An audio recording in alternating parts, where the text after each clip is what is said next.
Okay, so I'm going to be going over our modified hex protocol.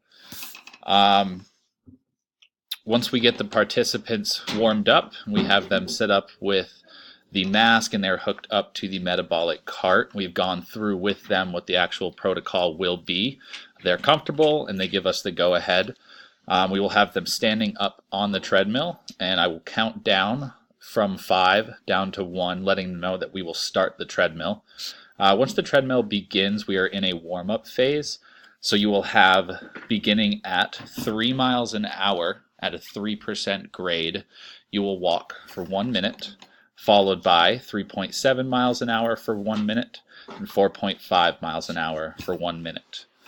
Once you've completed the warm-up phase, we will move into the actual work phase, where, again, you're at a fixed incline of 3%.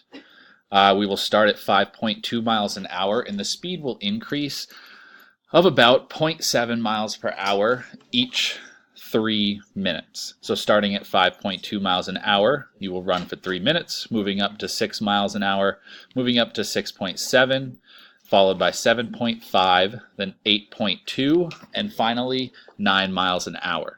If the participant is still running at this point, we will then begin increasing incline by 2% every 3 minutes.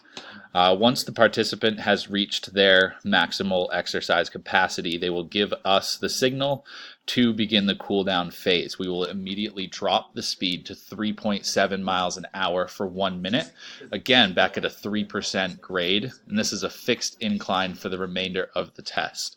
So you will be at 3.7 for 1 minute, followed by 3.2 for 1 minute, finally down to 2.7 miles an hour for 1 minute. Once they have completed their cool down phase, we will then stop the treadmill, place a chair back on the treadmill, and allow them to sit, where they will sit for the remainder of 7 minutes.